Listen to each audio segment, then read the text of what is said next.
Hey guys, LQ here with the LQ Review, here to give you my review of the epicness that was Cobra Kai Season 2. This review is going to be spoiler heavy, so if you haven't seen it, maybe you should click back here after you've watched Cobra Kai Season 2.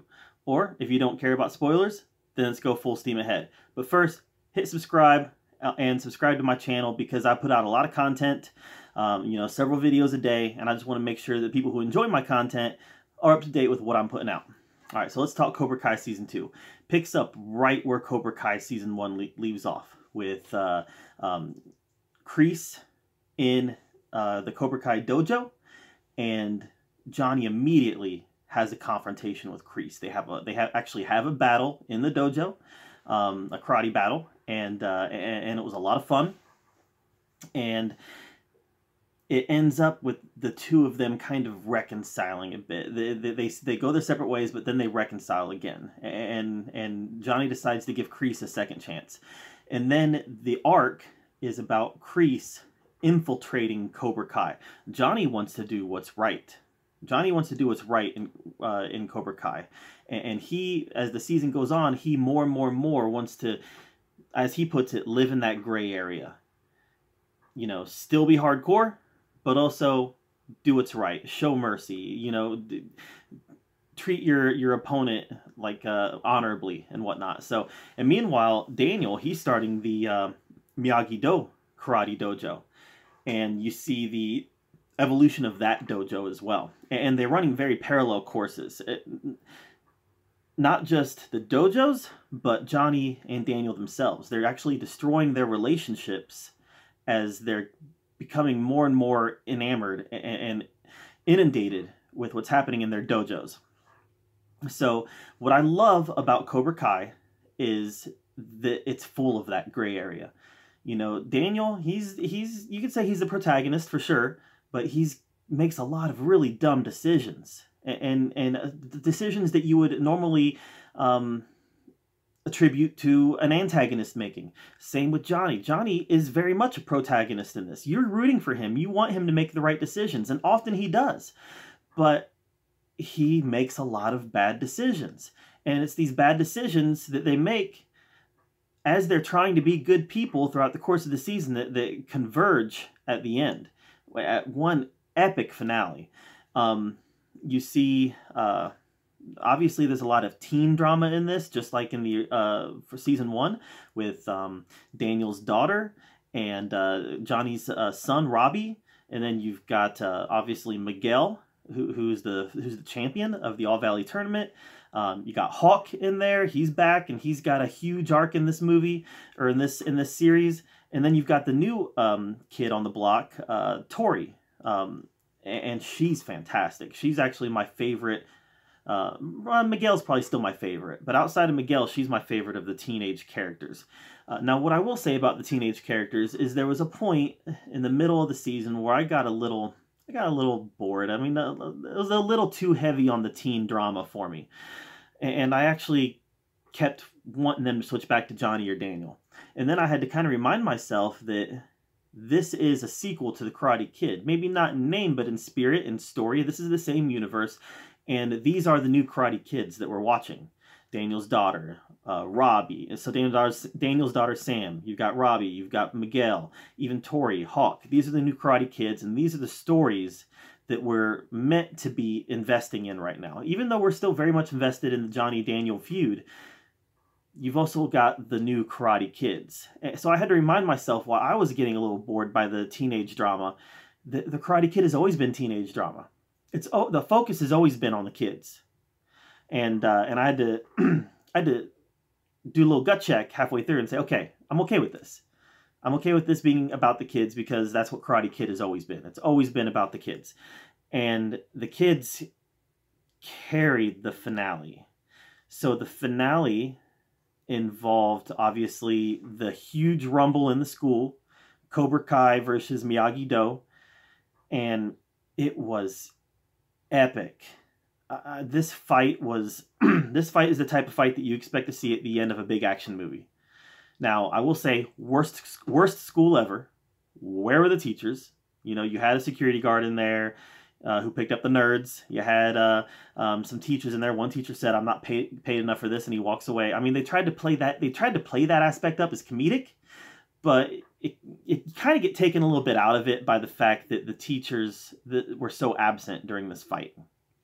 But the fight was epic, and obviously it ends with Miguel actually being on death's door. Robbie, Miguel shows Robbie mercy, and then Robbie takes advantage of that and kicks Miguel down several flights of stairs, and Miguel's literally on death's door at the end of this season. And it's going to be curious to see where they go with that storyline in season 3. Kreese's story, how he's infiltrating Cobra Kai, that was the most interesting part to me. And at the end of the season, when you find out that Johnny gave Kreese an opening and he took it, and now Kreese owns Cobra Kai and he's in charge of it, and they have kicked Johnny out. That was really effective, and it was really heartbreaking in a lot of ways because Johnny had invested so much into these kids, and now the kids were turning against him. And that was heartbreaking to me, knowing the arc that Johnny went through. Now, where I think this is going to go is I think Johnny's going to join Miyagi-Do Karate in season 3. I hope he does.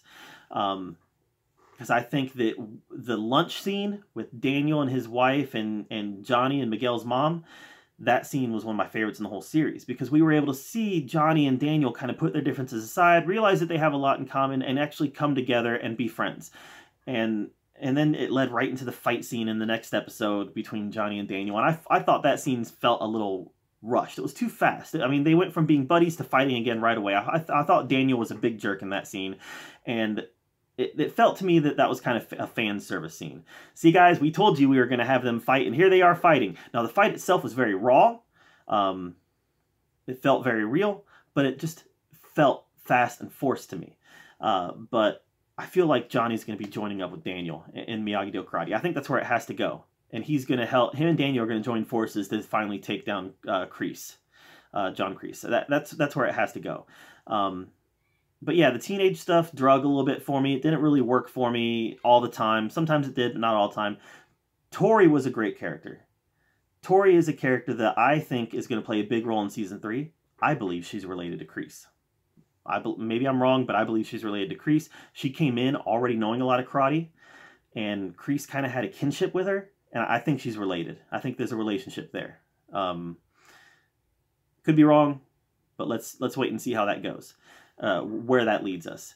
Overall, and the final scene where Ali sends Johnny a friend request. Great. I hope they have Ali back in season 3, and I hope it's a fairly significant arc.